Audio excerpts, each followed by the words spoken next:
What's up guys, my name is Your Heroes and welcome back to more Gatesville Devblog 162 news update, and today I have some very exciting news, and that is that finally we get to have the release date of the Finest Hour DLC. Now that is, if you don't know what that is the British campaign coming up, British DLC faction coming out very soon. So in this video, in this kind of article, it talks about when the release date is and also what's included in the single player campaign, as well as single player missions, how many there are, as well for the Germans, as well as they talk about a specific operation mission that will be playing inside of the campaign as well, which they do for every kind of release of a faction. So if you guys do want to stay tuned for more content like this, make sure you subscribe, hit that like button, and we are very close to 3k. If we can do that before the end of the year, that'd be fantastic. Without further ado, let's get straight into it guys, and I'm very excited to do this. So it says, community members, there's a lot of news to tell you. We are on our way to another game update for which we plan an open beta. So what to do is, if you haven't switched your game already to open beta, do that right now, as you'll get to play the game early, or the faction early, or the update early when it comes out. We want to showcase a single player mission from the Finest Hour DLC, as has become tradition. Also, we are sure you want to hear the release date for the Finest Hour. Are we right?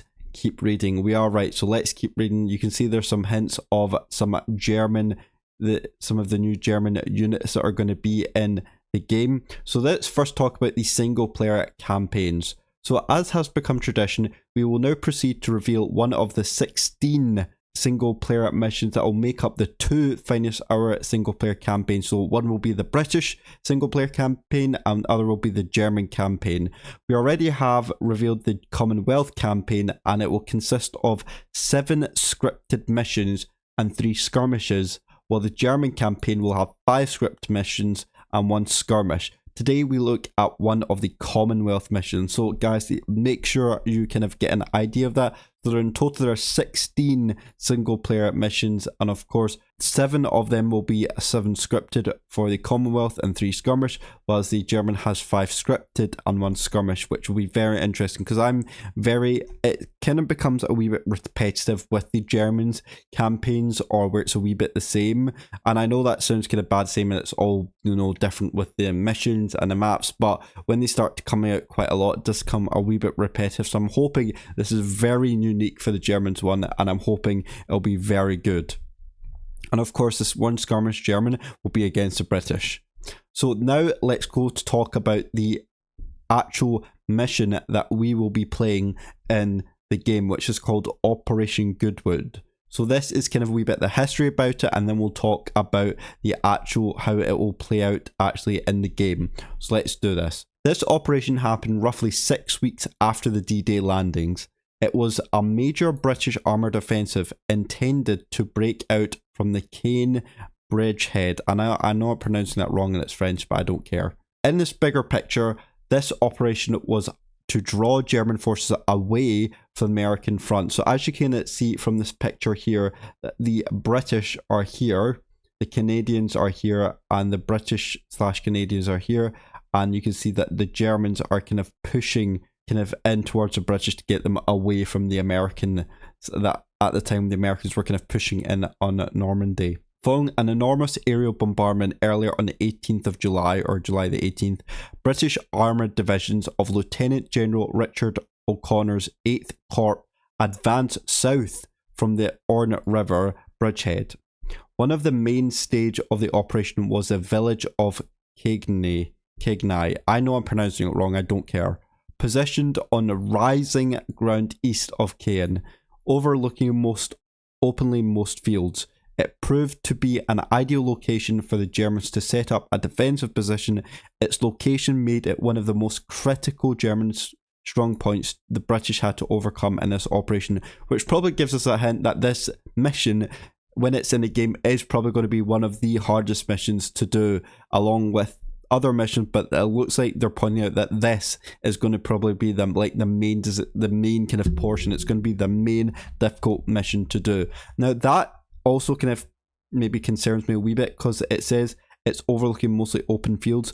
Now that actually happens in a lot of the American campaigns, a lot of the American kind of maybe skirmishes, that a lot of it is open field because it is in France. And I know this is taking France well and it kind of lines up, but I hope it's not kind of repetitive, or the maps are not kind of like copied off some of like the Liberation kind of DLC maps, in the sense that it's just all open fields and a lot of hedges. I hope they make this actually very different from what they have from the Liberation kind of open map field. So we'll have to wait and see. But this picture here actually was photograph of the Kanye was taken by a PR Mark 9 Spitfire on this of the 16th Squadron RAF just before noon on the day of the attack, showing damage resulting from the heavy bombing. Now, I know this picture isn't exactly great, but we're talking about the 1940s here, so it's not exactly going to be in colour.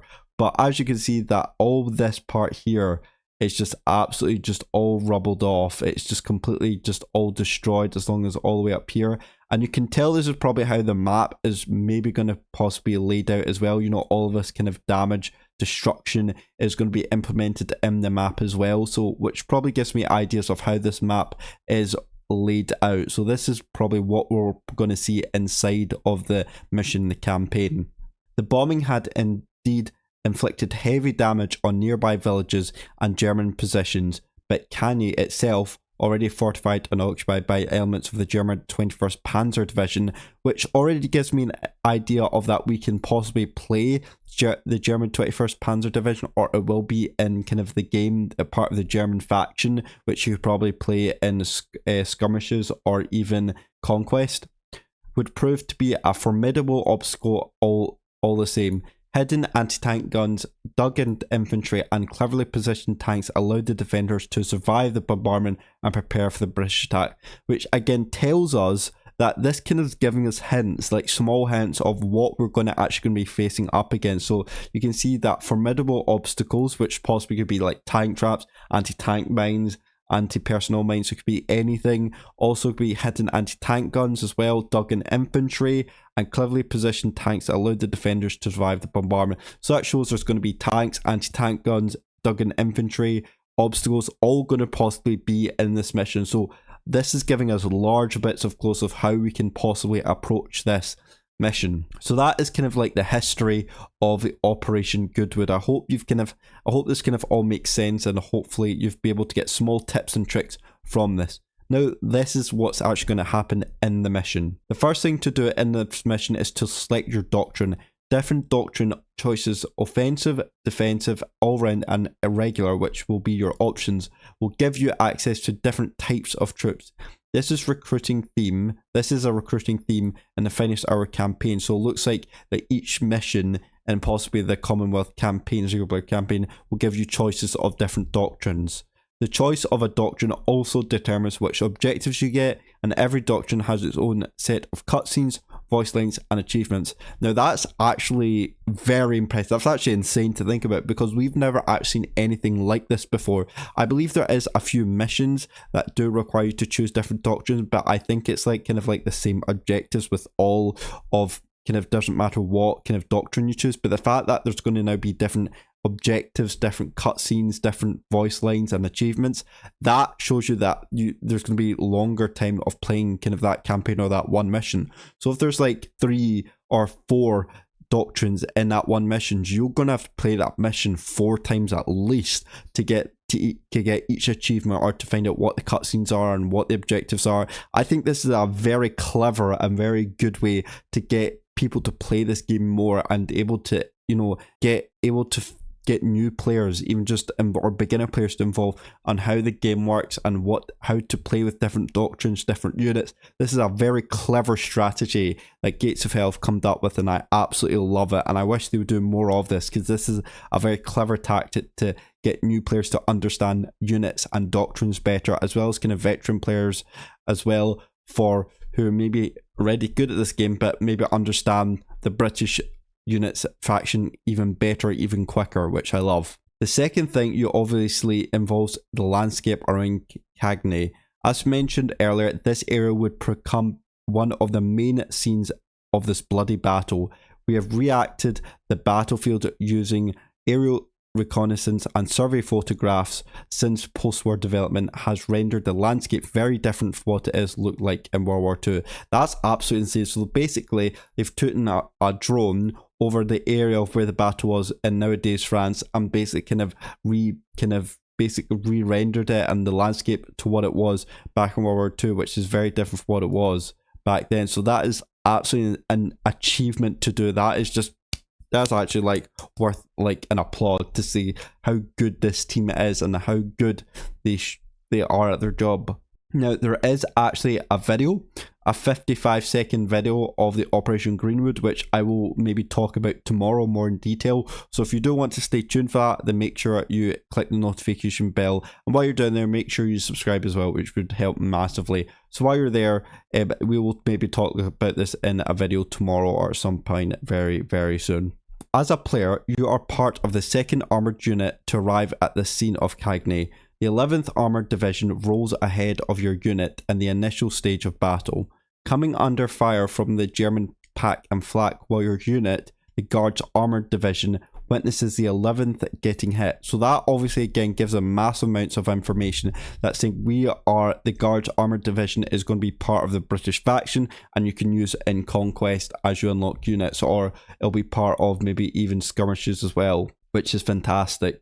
And we also get an idea of maybe there starts to be new types of flak guns and pack guns as part of the German units as well, which would be amazing. So I wonder if actually as part of this mission you will actually get allied help, like AI help from the, from the first part of the, the stage. So as you know that we're the second, you are a player that's getting the 2nd Armoured Unit while the AI arrives firstly. So I wonder if they'll continue battling while you arrive, so that means you have more help, which would be fantastic. The situation clearly demonstrates the need to overcome the German guns hidden in the tree lines of the north side of Cagny, which probably again gives us an idea that this is probably going to be a slight stealth mission with a wee bit of action. How will you go about it? You have a good number of units at your disposal, including specialised armour, depending on your choice of doctrine. So the specialised armour can be the Churchill Crocodile, which I believe is a flamethrower crocodile, the Churchill AVR, which is one with a massive kind of derp gun, a massive kind of derp gun which has a massive kind of shell explosion, which is good. The Cromwell Mark 6, I believe, which is kind of your kind of fast medium tank CSR, or the Sherman Crab, which is basically just a American knockoff of a Sherman tank.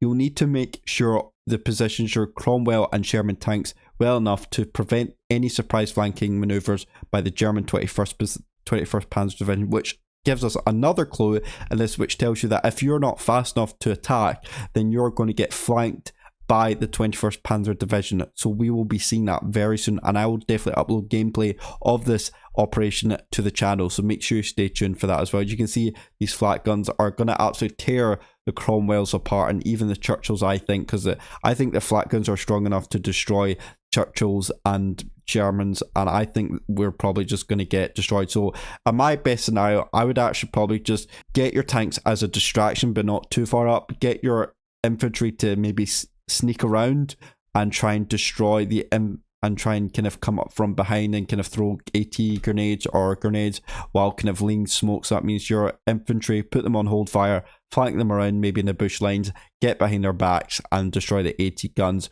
so your tanks can push forward. But hopefully enough time that you don't get a surprise butt attack from the 21st Panzer Division. And you can see some nice AT guns by the Germans that are set up nicely. So this is like in real life, German packs are hidden somewhere in the tree line, such as here. So if you have kind of your fog of war on, this is going to be absolutely impossible to do. But if anybody who does this mission in fog of war, then let me know, or who will do it in fog of war, because that'll be a very challenging mission to do. You have to find a balance between caution and aggression. All the time, the realization that you don't have forever to take dominance. You'll need to advance beyond the first tree line to take entire village as well. It will take largely up to you to find solutions to this tactical problem quickly, or risk the enemy reinforcements reaching the scenes. You'll get good feel of the scale of the Operation Goodwood and get plenty of resources. So you can see this is like the selection of the finest Irish weaponry. So you can see there's a lot of artillery. Here you can see some powerful AT guns, some possible howitzers, as well as you can see as well some kind of lightly armored vehicles, you know, some supply trucks, fuel trucks, engineer trucks, kind of lightly armored cars, massive artillery pieces here, kind of another artillery howitzer piece, possibly a 203 or maybe a 155, not quite sure if the British reached that high of caliber, but and very good kind of strong AA, which you'll probably need as you might get bombardment from planes. So this is some very good information. And also they're giving us information about a selection of late war tanks. So you can see that we've got the Comet, the Cromwell, a different version of the Cromwell, the Valentine, the Stuart, and the I think it's called the Tekarak. I don't know how to pronounce it, the Tekarak, which kind of, I don't know why, it doesn't look that well in HD. It looks like it's just been imported from Men of Warsaw Squad 2, kind of the Stuart and the Valentine and all that. They don't look that, I'm not going to lie, they don't look that well modelled. And just, I mean just in the sense of just kind of the way they look, but I think it's just my freaking Scottish eyes, dyslexic eyes not actually working right, which makes no sense. So yeah, these, but they still look absolutely fantastic, and you can see actually the different models between the different Cromwells, which are fantastic. You also get a selection of early war tanks as well, so you can see they have a really weird looking AA as well. You get the cruiser, different types of cruiser tanks. You get the Bishop, which is an absolute OP artillery piece, which has a quick fire, high trajectory tank, which fires like every 2 minutes, which is insane. I think if they do, it happens in World of Tanks. I don't know if it actually happens in this game. The Matilda, one of the most OP tanks you'll ever get. And honestly, see Men of Warsaw Squad 2, this thing was literally impenetrable in the game. So I wonder if they made that the same. Of course, a earlier version of the Valentine, which all gives us a good selection. So they're giving us a clue that there is going to be a early war section, a late war section, and we've not really heard about the mid war, but I presume there will be as well. And here's some pictures of different Churchills. So you got the AVRE, 2 of them I think, one here and one here. You get different versions of the Churchill, I think one of them being a crocodile. I think this one here looks like has a flamethrower. And honestly, the fact that they've added so many Churchills is so much, it's going to be so much fun to play, especially with the AVRE. It looks absolute crack, this tank. I mean, look at the armor in that thing. It just looks really OP. You generally need Flak 88s to possibly destroy these, or even Tiger 2 tanks or Jagdtigers. Honestly, these things look absolute crap. But remember, these things are slow as hell. So by the time you've started the battle and you order one of these, by the time it gets to the battlefield, the battle will probably already be over. So just remember that. And they'll probably be very expensive to buy as well. I think they'll probably range between about 580 and maybe 990 hit points. Sorry, manpower. I think you have other versions of Churchill tanks which could be actually maybe in the mid-war with kind of its early turret. Maybe that was one of the earlier Churchills that it actually produced, so I think that could be maybe an earlier mid-war kind of tank as well. You have some armoured cars as well, which are very, very cool. You can see we've got some of the very much British vehicles which do look very well detailed. Some of these vehicles I don't actually remember seeing in Men of Warsaw Squad 2, so the fact that they've added more vehicles, armoured vehicles, to a selection of British factions is amazing. And that is all the update is for that mission, Operation Goodwood, as well as kind of your information as well, what it's about, as well as some good hints and tips that it could give us to help defeating the Germans or helping us get through this mission as much as we can, as well as some good idea of what units we'll be getting in the kind of possible mission as well, or even just these are vehicles you just get overall. So it's given us a very good idea. Now let me know in the comments down below what you think of Operation Goodwood and which tanks you'll probably be selecting as well. Let me know. But lastly, we're going to be going on to kind of the game update 6.2 and the release path, which is what we want to know. So it says we will introduce a game update in the next few days to ensure that this update is stable before we release the Finest Hour DLC. It will be open beta until the release day. So again, make sure you change your game version to the open beta and keep it that way, because then what it does is it does an automatic update, which means you don't need to change your version back, because the open beta effectively is the live version, if that makes sense. So here we go. The minute we've all been waiting for is that when Gatesville or the game will be released, the Finest Hour will be released. Assuming the open beta for game 60 up to runs trouble free. We expect to be able to release the game updates and parallel release of the Finest Hour DLC on the 2nd of December at 9 o'clock CST or 10 AM PST. Bearing any unforeseen events, of course, press access to Finest Hour already here. A number of content creators we are subscribed to will be revealing parts of the DLC. You can see who we recommended and subscribe on. It's obviously not me because I have not been given access, so I appreciate that, Gatesville for, reaching out to me and giving that to me. Thanks for that. I appreciate, all the hard work that I put in, but it's fine, whatever. I don't take any offense to it. So there you go, guys. We finally have a release date for the Finest Hour DLC being the 2nd of December 2025. So make sure you put in your calendars for those dates and when this will be released, and then I will probably be going through how much this costs. I think will probably be about £15 to £20. Now I think that's probably ranging between about €16, €16 and maybe €21 possibly, or in dollars I don't know what it is, you can convert it yourself.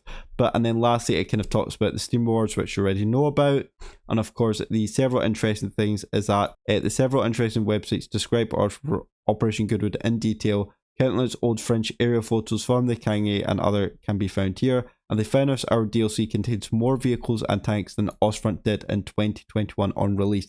That's insane, and I believe the first vehicles or first factions were Germany and Russia, I believe. So the fact that this got more units combined than those two is insane. And Finest Hour also introduces 6 new aircraft, which will be amazing. So that's it for this vlog. We'll be playing the Operation Goodwood mission solo, or will you be doing it in co-op? Let us know in the comments down below. See you on the battlefield. So there you go, guys. That is it for the Finest Hour DLC kind of update news, or I believe it's devblog 62. I believe, or devblog 162, sorry, I should say. So yeah, let me know what your thoughts on this are. What are you most excited for? Are you most excited for kind of the Operation Goodwood mission campaign? What are kind of your tactics or things that you're going to go for in this mission, or are you excited about the vehicles being released in the game? A selection of the units here, as well as the Churchills, the Valentines, the anti-aircraft guns, or are you really excited for actually just the release date for just generally when it's released, which is obviously probably one of the main things? Let me know in the comments down below. But that's it for today, guys. Thank you so much for watching. I know it's a wee bit longer today, but I thought that this had to get released, and too rightly so, just because it was so exciting to find out when this comes out. So guys, thank you so much for watching and our support, and I will see you in the next video. See you later and goodbye.